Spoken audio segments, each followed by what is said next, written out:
여러분 안녕하십니까. 누리PD입니다. 자, 입이 찢어져야 될 이재명이가 요즘 표정이 아주 어둡다 그러네요. 뭐 사색이다 뭐 이렇게까지 말하기는 좀 그렇지만 결코 밝은 표정이 아니라고 합니다. 이게 지금 표정 관리하는 것인가라고 이제 보는 사람도 있겠습니다만 그렇지가 않은 것 같아요. 이재명의 지금 목적은 뭡니까? 조기 대선에 그리고 자기가 대통령 되는 것 이거일 텐데요. 지금 사법 리스크가 있긴 하지만 뭐 지금까지 뭐 이재명은 계속해서 재판을 질질 연장해 왔기 때문에 어느 정도 여기에 익숙해 있는 인물이죠. 그런데 최근에 이제 이 저 좌파 진영 혹은 저 민주당 진영에서 지금 일어나고 있는 그 변화, 기류, 이게 지금 심상치가 않습니다. 차기 주자 지지율을 보면 이재명이가 여전히 1등을 하고 있긴 해도 지금 많이 내려가고 있어요. 보수 지지자들의 지지율을 다 합치면은 이재명하고 비슷해요, 사실은. 저쪽은 이재명 한 명이 있다시피 한 것이나 마찬가지예요. 그 나머지들은 뭐 이렇게 아주 작은 지지율로 지금 갖고 있잖아요. 이재명 혼자 독주하는 것처럼 보이는데 이게 착시 현상이라는 겁니다. 착시 현상. 최근에 말이죠. 이런 일이 있었습니다. 주한 이제 중국 대사죠. 얼마 전에 이제 중국 대사가 됐는데요. 이름이 또 다이빙이네요. 다이빙. 다이빙 대사 부임 인사차 1월 8일이죠. 요거 우원식 한국 국회의장을 예방했었죠. 1월 8일 다이빙 대사는 우원식 한국 국회의장을 부임 인사차 예방했다. 자, 이게 뭐 뉴스 크게 나가지는 않았지만 이게 또 상당한 의미가 있는 것으로 지금 보는 시각이 있더라고요. 왜 그런가 하면은 그동안 이재명이가 거의 이제 독주를 해왔기 때문에 만일에 이 이제 친중 뭐 진영 혹은 중국 입장에서 어떤 선수를 고른다고 하면 이재명일 가능성이 컸지만 이재명이가 상당히 위험한 인물이잖아요. 어떻게 보면은 또 이렇게 중국하고 말고도 북한하고도 연결되어 있는 인물일 수도 있거든요. 이재명은 중국 입장은요, 북한하고도 걸리는 걸 좋아 안 해요. 중국은 중국하고 북한의 관계가 그렇습니다. 둘은 똑같지가 않거든요. 서로 간의 이해관계가 또 달라요. 거기도. 중국 입장에서는 오직 중국만을 대변할 수 있는 중국과 잘 통할 수 있는 인물을 찾으려고 하겠죠. 그리고 이재명에게 어느 정도 이렇게 연결된 것은 맞는 것 같아요. 그런데 지금 보니까 이재명은 그 뭐 경기동부연합 뭐 이런 이야기도 그 뭐 옛날부터 쭉 있어 왔던 이야기이기도 하고요. 정진상 이야기도 그렇고, 그리고 이해찬도 뭐 그렇고, 뭐 그거 이제 이석기 등등 이들과 연결되어 있을 것이다. 주로 이제 활동했던 곳이 성남이기 때문에 성남 거기가 바로 경기동부연합의 본진 아닙니까? 성남시장 두 분에다가 또 경기지사까지 했기 때문에 자연스럽게 이제 친북 혹은 종북 세력들과 연결되어 있을 것이다라고 보는데요. 근데 그게 다가 아니고 이재명에게는 중국 루트가 있다라는 거죠. 중국 루트가. 지금 우리나라에서 대표적인 친중 정치인 하면요. 지금 죽은 뭐 박원순 그리고 저 문재인 뭐 이런 사람들 외에도 뭐 수두룩합니다. 너무 많아서 손에 뭐 이렇게 다 꼽고도 이게 손이 열 손가락으로 모자라요, 사실은. 굵직한 정치인들 중에도 친중 성향을 띠지 않는 사람이 거의 없다 할 정도입니다. 보수 안에도 뭐 광역자치단체장 했다 그러면요 무조건 중국하고 뭐 루트를 이렇게 연결하더라고요. 사업 목적으로 뭐 그래 하는 것도 있고, 뭐 어쨌거나 뭐 중국 관광객을 받겠다 아니면 중국으로부터 뭐 투자 유치를 좀 받겠다 뭐 공장을 어쩌고 저쩌고 하여튼 좌우지간 어떤 사업 목적으로 중국하고 다 연결되어 있습니다. 사업 관계는요 미국보다도 중국하고 더 많아요, 우리나라가. 근데 저쪽 좌파 진영은 더 하지. 저기는 완전히 중국에 올인하는 그런 어떤 경향을 띠고 있죠. 제주도, 전라남도, 광주, 전라북도, 뭐 충청남도, 충청북도 다 그래요. 충청북도는 좀 덜합니다만 충청남도 이런데 경기도도 마찬가지예요. 해안을 그쪽 서쪽에 해안을 끼고 있는 곳은 다 그렇습니다. 그래서 중국의 이런 영향력이 자꾸 확대되기 때문에 뭐 대부분 유력 정치인들은 중국하고 뭔가 연결하려고 노력을 합니다. 그 과정에서 좌파 쪽에서는 어쨌거나 현재는 중심적인 인물이 이재명이니까 이재명이가 중국의 이제 선택이 될 것이다. 그렇게 다 보고 있잖아요. 그런데 그게 간단치가 않다 그래요. 이 이제 다크호스로 들어온 인물이 바로 이 저 우원식입니다. 우원식. 이대로 가면은 이재명은 죽서 개준다 그러죠. 우원식한테 대치기 당한다 이런 말도 지금 떠돌고는 있어요. 물론 뭐 가봐야 됩니다만. 근데 우원식이 지지율이 워낙 낮으니까 과연 이재명을 깰 수 있을까라는 의구심은 있습니다만 그것도 모르죠. 마쿠에서 중국 같은 이런 데서 어떤 작용을 한다 그러면 또 무슨 일이 터질지 모르는 거죠. 그죠? 자, 이 사람은요. 제법 거물입니다. 여기 이제 우리나라에 오기 전에 주 유엔 중국 대표부 부대사를 역임했고, 그전에는 외교부, 중국 외교부의 아프리카 국장을 역임한 인물인데요. 중국은요, 통상 그 외국에 나가는 대사들 중에 서열이 있지 않습니까? 한국에 오는 여기 대사들이 서열이 굉장히 높습니다. 한 4위, 5위 이 수준에 들어갑니다. 굉장히 이제 중요한 지역이다 이렇게 볼 수 있고요. 중국은 그 주변국들 중에 이 우리나라가 남북이 이렇게 쪼개져 있어 그렇지 만일에 하나로 이렇게 통일이 돼 있었으면요 넘버 3, 4에 충분히 이렇게 들어갈 수도 있는 그런 나라입니다. 우리나라의 그 정치적 위상이라든가 전략적 군사적 어떤 요충 그런 어떤 의미도 있고 그리고 경제적 어떤 그런 교류 측면에서도 엄청난 어떤 부가가치가 있는 곳이죠. 그러니까 중국이 볼 때는 정말 탐나는 나라지. 여기 한반도 특히 남쪽이 더합니다.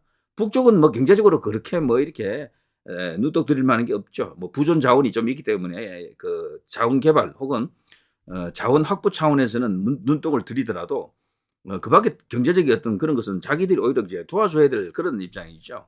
그런데 한국은 안 그래요. 중국이 갖지 못한 중국의 약점을 한국을 끼게 되면 거의 다 극복이 됩니다.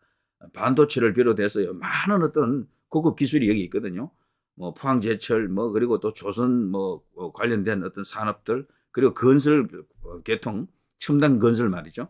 그리고 이제 자동차 이런 것들 그리고 배터리 이런 거 세계적으로 이렇게 강점을 가지는 그런 산업이 우리가 많거든요. 중국이 만일에 한국을 마음대로 자기들 영향권 안에 둘 수 있고 친중화 시킬 수 있다 그러면 그보다 더 큰 이익이 없다 할 정도입니다. 막말로 대만을 삼키는 것보다는 대한민국을 삼키는 게 훨씬 이익이죠. 중국 입장에서는. 그러니까 오래전부터 눈독을 들였다라고 볼 수밖에 없어요. 군사 안보적으로도 그렇고 경제적으로도 그렇고 지리적으로도 너무도 가깝고 그리고 역사적으로도 수천 년간 어쨌거나 뭐 좋은 관계든 나쁜 관계든 그렇게 교류를 이어왔고 뭐 등등 여러 가지. 그래서 중국은 끊임없이 대한민국 여기에서 뭔가 이렇게 자신들의 영향력을 확대하기 위해서 계속해서 무슨 공작을 해왔다라는 것은 뭐 불을 보듯 뻔해요. 불문가지입니다. 공작학원 뿐이겠습니까? 그리고 중국 국적을 갖고 이쪽에 넘어왔던 조선족이든 아니면 중국 국적을 갖고 여기 온 뭐 유학생이든 전부 다 어떤 뭐 임무를 띠고 있지 않나 이런 생각을 하는 거죠. 자, 그런데 중국 입장에서 중국의 이익을 극대화하기 위해서는 친중 정권을 세워야 될 텐데 그 가장 좋은 수단이 국회를 장악하고 대통령을 만들어내 버리면 최고잖아요. 지금 국회는 지금 장악했는데 그들 뜻대로 어느 정도 움직이는 듯 뭐 이렇게 생각할 수도 있잖아요. 근데 여기서 이제 대통령 조기 대선이 만일에 이루어진다 그러면은 물론 그렇게 되면 안 되죠. 윤 대통령이 이제 다시 복귀를 해야 됩니다. 그렇게 이제 만들어야 될 텐데 그렇지만 그것과 별개로 이야기를 또 해볼 수가 있는 거죠. 그랬을 때 이제 자기들 마음에 탁 드는 어떤 뭐 이렇게 꼭두가시를 만들어서 딱 이렇게 올려놓으면 최고죠. 근데 지금까지는 이재명이다 생각했는데 지금 봐서는요 아닐 수도 있다라는 거죠. 아닐 수도. 이재명, 김부겸, 김동연, 김경수 이들 이제 거론되잖아요. 여기서 조금 이제 추론이 좀 필요한데 문재인은 중국으로부터 사실 찬밥 대우받았습니다. 그 혼밥 8끼, 어떤 사람은 10끼라고 합니다만 그게 심상치가 않아요. 그러니까 중국의 의도대로 중국이 원하는 어떤 그런 뭐랄까 정치적 어떤 그런 결정을 안 해준 거예요. 그 문재인이가 자기 딴에는 열심히 중국을 이렇게 대표해 준 것 같아도 중국 입장에서는 굉장히 문에 대해서 차갑습니다. 문재인이 사실 미국에 대해서 말이죠. 반미 같은 그런 느낌도 조금 들었습니다만 그렇지도 않았던 게 트럼프하고 관계는 안 좋았지만 미국산 뭐 무기라든가 이런 거 굉장히 많이 쐈습니다. 그 당시에. 미국 투자를 더 많이 했다니까. 다른 대통령보다 더 많이 했어요. 그 문재인은. 이제 그런 것들, 그 사드 문제도 완전히 해결을 못했고 문재인이가요. 근데 중국의 입장을 충분히 중국 입장에서 만족할 정도로 안 해줬다라고 판단한다 그래요. 그래서 중국 입장에서는 문을 아주 좋지 않게 본다 그럽니다. 그러면 문이 움직일 수 있는 인물 누굽니까? 김경수라든가 김동연이라든가 이런 사람은 조금 이렇게 중국 입장에서는 조금 맛이 다를 수도 있어요. 김동연은 중립적이다라고 볼 수도 있을지 몰라도 문에 조금 더 가깝죠. 이재명보다는. 그래서 이제 그런 점들이 있고 그리고 김부겸도 결국은 문과 연결되어 있는 사람 아닙니까? 그리고 중국하고 연결고리가 그렇게 두드러져 있지는 않죠. 아직은. 그렇지만 뭐 모르습니다. 숨은 또 라인이 있을지 모르죠. 자, 그래서 지금 툭 튀어나온 게 지금 우원식 이 카드죠. 그래서 이 우원식이가 요즘 심상치가 않다 그러네요. 그래서 이재명 캠프 사실상 그저 섀도우 캐비넷 같은 게 만들어져 있을 텐데, 그래서 이재명 이제 지지하는 그 개딸들은요, 우원식을 극도로 경계합니다. 극도로. 그런데 지금 이런 일이 터진 거지. 자칫하면요, 이재명이는 죽서 진짜 죽서 개준수가 있어요.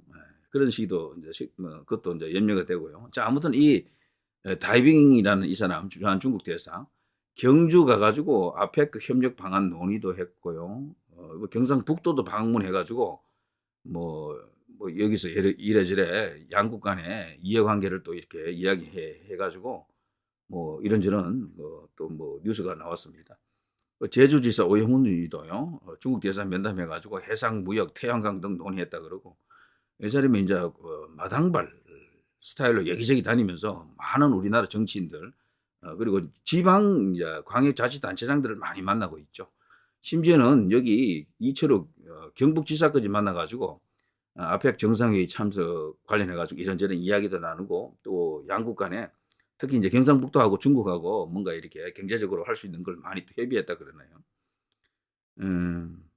그래서 이런 걸 보면요, 중국이라는 나라가 워낙 이 시장이 크고 어쨌거나 우리나라하고 이제 가까이 이제 인접해 있다 보니까 모든 정치인들이 반중으로 가는 정치인은 한 명도 없는 것 같아요. 제 생각에는. 반중은 없어요. 그냥 경계한다 정도는 있을 수가 있어요. 그렇지만 기본적으로 친중이거나 종중이거나 그런 사람이 많고, 일단. 근데 중국하고는 반중은 아니더라도 뭡니까 이거 어쨌거나 용중 정도는 가려고 하는 거죠. 용중. 그러니까 친중이나 종중은 아니라도 중국을 활용하겠다, 중국하고 사업을 하겠다, 이런 정치인들은 세고 셌습니다. 쭉 깔렸어요, 전부 다. 그리고 국민의힘 의원들, 국민의힘 소속의 자치단체장들, 거기서 중국을 견제한다, 우리는 미국이 중요하다, 일본이 중요하다라는 그런 윤석열 대통령 같은 그런 어떤 마인드를 갖고 중국을 대하는 정치인이 현재적으로 있느냐? 제가 볼 때 없어요. 그래서 걱정입니다, 정말. 그래서 중국이 우리한테 너무도 지금 가까이 와 있고, 그 속에서 지금 대통령이 지금 구속까지 됐고, 지금 어떻게 되느냐, 이것은 정말 한 치 앞을 내다보기 어려운 상황이 왔는데, 물론 뭐 대통령도 뭐 이번에 계엄을 선포할 때는 뭔가 믿는 구석이 있었다. 오키나와 미군기지 99명 그런 것도 있다. 분명히 대방적인 시간은 온다. 뭐 이렇게 이제 볼 수도 있지만, 자, 그것과 별개로 이제 만일에 이 지금 야권이 지금 노리고 있는 뭐 초기에 뭐가 터진다 그러면요, 그때 야권 내부에서 어마어마한 어떤 지각 변동, 그야말로 대혼란이 일어날 수도 있겠어요. 그 배후에서 큰 영향력을 이제 행사하는 것이 뭐 중국이다 혹은 북한이다 이런 이야기가 있습니다만, 이렇게 되면 나중에 가면 중국과 북한 간에도 여기 이제 주도권을 놓고 서로 싸울 수도 있겠어요. 국내에 있는 이석기 같은 사람은 친중은 아니잖아요. 종중도 아니고. 그 사람들은 오직 북한하고 관계돼 있잖아요. 그래서 경기 동부연합이라고 하는 하나의 세력, 또 그렇지만 그것과 별개로 중국만을 또 이렇게 의식하는 여시제라든가 아니면 다른 또 이렇게 라인들이 많이 있잖아요. 국내 정치 너무도 복잡합니다. 우리나라가 세계에서요, 이런 면에서는 가장 복잡할 겁니다. 때문에 우리나라 지금 대통령들 중에 몸성한 사람이 아무도 없잖아요. 이승만 대통령 그렇게 하와이에서 그냥 그렇게 가서 이제 세상을 떠나셨고, 박정희 대통령 그렇게 재수명 다 못 채웠고요. 전두환 대통령, 노태우 대통령 감옥 가고 백남석 가고 난리를 쳤죠. 뭐 그렇게 됐지.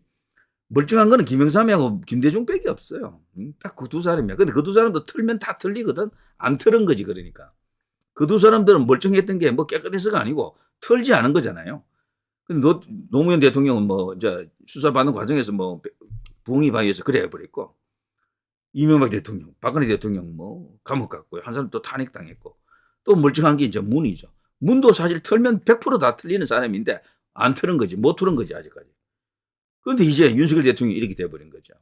이 배후에는 결국에는 중국이 있고 북한이 있어 그래요. 다른 나라는 이 두 가지 조건이 이렇게 만난 데가 없거든.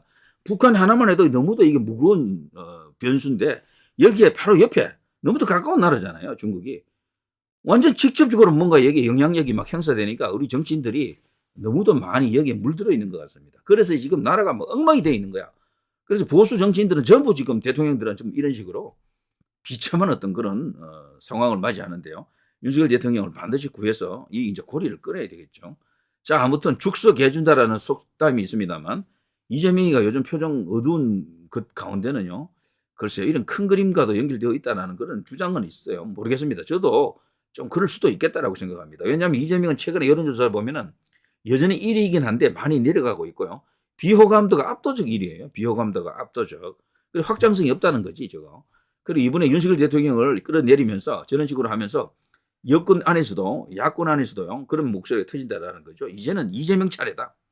자, 윤도 안 되고 이재명도 안 되고 이런 목소리가 힘을 얻는다고 하지 않습니까? 중국 같은 데서도 그거 예의주시하겠죠. 자, 이 정도 하겠습니다. 누리 PD 김준희였습니다.